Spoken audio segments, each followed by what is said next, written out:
We are live. We are all so direct with Teresa Croft, who is a coach, a visibility strategist for ambitious Christian women leaders who want to go from stuck to seen. She's the creator of the Calling and Capacity Audit, helping ambitious women who are stuck to step into their faith, step into their courage, to bridge the gap between where they are and where they want to be. She is the creator of the Stock No More Voices podcast. She is helping Christian women globally to step into the next level of entrepreneurship. Welcome to She Leads, She Sells, to Teresa Croft. Jay, it's so awesome to be here. And, I sure appreciate you. You're really giving women a platform, whether they have a podcast or not. So thank you for your brilliance of really the So effort. much. I appreciate you. Yeah, the efforts you're making to really let some women share their gifts. It's just awesome to see, Jay. No, I appreciate those words of affirmation. They're kindly received. Let Yeah. me know, who do you love to serve? Is it the Christian women starting? Is it the Christian women pivoting? Are they at six figures? Like, tell me Yeah. who you love serving the most. I think I like the established Christian woman because she knows her plan. She's knows her plan, but sometimes their ideas get stuck in their head and they're not being seen like they could be. So what I think of is a woman scrolling in the middle of the night trying to find someone, and they end up choosing someone less qualified because she's visible, where here is this established Christian woman who could have helped her more. So it's kind of Love like them. definitely someone who's done the work, you know, figured things out, but yet there's just one thing missing, maybe. So that's who I love to come alongside. Love the fact that you're so clear in terms of who you love to serve. Yes, for sure. And a lot of times they're not necessarily stuck, although my byline is stuck to scene. It's sometimes we get stuck in our own mind. I know if I look Amazing. back to my past, I had some 26 years of really a bad marriage, of abuse. And after he died, I had to get some help. So we're talking 3 or 4 years of realizing I can deconstruct my mind and rewire it, renew it the way God calls us to. So I think understanding that you can speak from your scars, not your wounds, I think it gives you a place to really meet women where they're at. I mean, we all have stories to tell. And that's my heart is to, hey, let's meet. Let's dive into your stories because that's where you're going to connect to your ideal client more than listing out all your services. So I'm really passionate about your story for God's glory. Amazing. So what's the result that you get for your clients? Like, generally speaking, let's take a few Okay. results that you get. Yeah. Well, I got a client right now. I mean, just thinking she's in the build section. There's some sections where I just meet for 10 weeks, but she's in the build section where she wants to build a Christian directory. So what Wow. she gets is not only the build, but I always give AI instructions on how you make that a tool in your hand. And it's not from the enemy, it's a tool. So alongside that, I really am passionate about women to understand that, the internet came about and everyone was freaked out. Well, yeah, you got to be careful with the AI, but you can use it as a tool to train it to speak like you and how much time that saves you. So that's one result is it's not all AI, but I really like to arm the woman that I serve with tools and more than anything, Jay, just to listen what's on their heart, listen their dreams. I think so many times us mentors get up there and we want to talk, talk, talk. My heart is talk to me. Let me just listen to you. And oftentimes out of that listening, they reveal their own issues. So anyway, that's my heart in my upper level individual executive voice mentorship is just to listen and then see what can we put together for you or what can I help you with. Amazing. Let me know, how do you get visible? You speak about visibility. Yeah. How about yourself? Like, how are you getting visible. I know, like, for myself right now, visibility by connection is probably Mm, the most important type yes. of visibility in a very low trust world. I think this is probably the lowest trust that we've ever had, Yeah. just generally speaking. So I think trust has got to be at the basis of all things. But in your view, where Yeah. are we? Well, this is might not sound like the answer some people would think, but I think once again, you've got to lean into your story. Like, for example, I had 26 years of a really narcissistic marriage. He died 4 years ago. So I don't dwell on that, but I can't connect with what I've learned. And then another example, just last year, I was sitting on a biopsy table with the possibility of cancer, and I'll never forget it. Was lying there and I heard the Holy Spirit say, Teresa, T, are you going to make this another story for my glory? My first instinct is, oh, I got a story.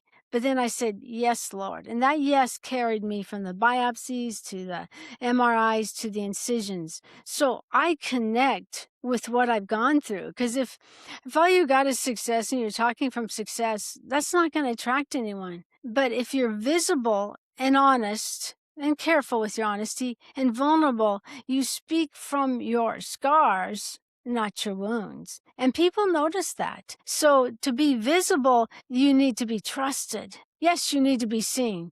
But this isn't as much about, oh, I got to post so many times. This is about coming from that inner place where God has touched you and healed you. And to be really visible, you have to trust your story and then trust the tools to convey your story to your offer. A lot of women aren't visible because they don't even know what they're offering. So they come Yeah. they come to me, let's get that clear what you offer. And that turns into visibility. And Jay, I'm not talking about how many followers you have on Instagram or Facebook, because you could have a small amount of followers, but they dig into you, they learn from you. It doesn't matter. Can I give you an example, Jay? I Yeah. love this example. You have a treehouse.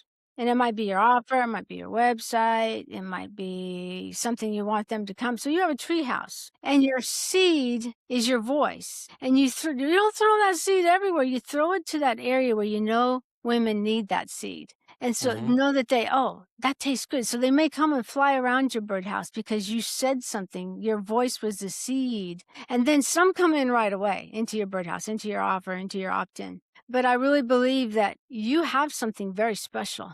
You're not just going to let anyone into that birdhouse, but Wow. you're going to throw your seed. A little market research is good. AI helps you with that. You throw your seed in the places where those women are hungry for what you have. So, in a Yeah. way, being visible is feeding your ideal audience with what they may need. And I'm not against just giving them a good, Bible, a good word. I'm not against that. I think sometimes that's the seed they want. And then you come along a little later with an offer and they're like, I trust what she says. So there's a package of being visible that is not about numbers on your website or on your Instagram. It's not about spamming every post being who you are and what you do. It's about using your story and connecting with your ideal client and love them where they are. Sorry. Yeah. Let me just give you some clicks there. Amen, brother. I'm loving the wisdom here. This is the higher level wisdom that goes beyond. This is how you write a Um, Facebook post, yeah. teaching from identity and biblical principles as well. Um, sorry, Teresa, carry on. I'm enjoying this. One thing I think if I can touch on this, because I come from this arena in the past where I just need to read some more about this. Well, Yes. reading is good, but you can't read about a millionaire to be a millionaire.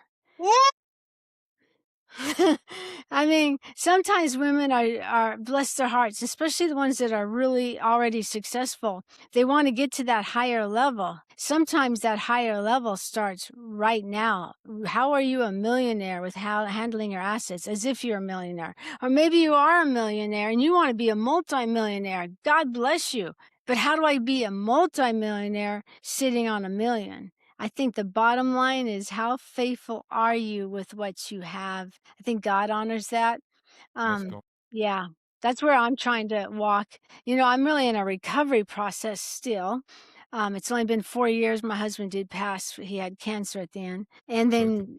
then pancreatic cancer, and then I had cancer last year. So there's a underlying thread in all of this, Jay, and that is rest. I remember I was recovering last year at my kid's place, and I was like, I was ready to get back behind the mic, and God said something really clear. He said, T, if you don't learn to rest now, if you don't learn how to rest now, you won't be able to handle what I have for you later. So that goes to those who think they have to read more and do more. Sometimes in the rest, let me give you a Bible verse, one of my favorites. It's Hebrews 11, verse 11 in the Passion Translation. It's about Sarah, and it said, Sarah embraced God's miracle working power, even though she's past the age of childbearing, but she rested, her faith rested on the authority of the one who promised, and then she tapped into his faithfulness. I call it, you rest, then you run. Tapping into his faithfulness, you're running. But there was a lot of resting in Sarah. I mean, look at you, even though my bank account is this, even though I feel inadequate, but will your faith rest in the one who called you? If you're listening to Jay right now, you know you're called. You know you have a place. You're just waiting. What is the key I can take? I think the key is to rest, to run. And when I mean rest, Jay, there's no better place to rest than in the presence of God. It's Jesus and coffee every morning for me, even to heal. Even in the midst of the cacophony, it was Jesus and coffee. Mm-hmm. So I think you, as you understand that doesn't sound like our culture. That doesn't sound like our rest. What do you mean? I think you'll get more out of rest than you will out of striving. Thanks for sharing. Business She Leads, She Sells. How are you selling your 4-figure packages? What's the sales process like? With me, my sales Okay. process is results. Right. Results first, explain later. Sorry, Very good. results first, explain never. So Good. what that means is because we produce results, we don't have to explain anything. Right. What's on your side? Yeah. My site is an audit that it's a calling and capacity audit where they answer 5 questions. And Mm-hmm. from there, we evaluate the answers. They have a chance to book a call with me if they don't want to, if they want to. But I give them an extra bonus. If they go into the calling and capacity audit, after a day, I give them a free, they don't have to pay for it, a free 25-minute teaching on video on how to make AI sound like you and not a robot. I find a lot of women like it, Chat GPT, but they're not getting the results. They're not getting the results. So I think that's just the beginning, and then they have options. If they meet with me, I can lay out the options. Like my one client, she wanted a build, so she got the build. My other 2 clients, they wanted a podcast, so I'm producing their podcast. Results, I think, come as you're diligent with, you got to have a lead magnet. You got to have an opt-in to connect with them. I think that's a basic of marketing. And then speak. I'm really big on your voice, you know. Mm-hmm. Oftentimes I say there are threads to what you're doing now, but there's threads from your childhood, if I can explain this. And more entrepreneurs I talk to, they'll tell me their child story. They'll tell you what they like to do to play as a child. When I was young, I was about 7 or 8 years old, and we had these massive steps in our front to a 7-year-old or 8-year-old. And I'd climb up those steps, and I'd turn around and I would preach. I was Catholic. I didn't want to be a Catholic. I just wanted to speak. Later we moved, and we had only 2 little steps.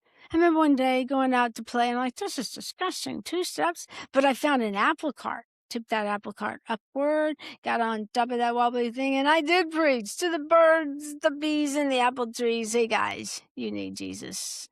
Now, years later, what am I using? An iMac, Mac Air, iPhone with filters, of course. How could God? I mean, I look back and so I asked my friends what they like to do, and it's amazing. So sometimes you got to take a trip. What did you like to do to play? Now I understand your background may be really not good. I have a friend who had a brain injury at 4. You know what she's doing today? She's a neuropsycho, everything to do with your mind.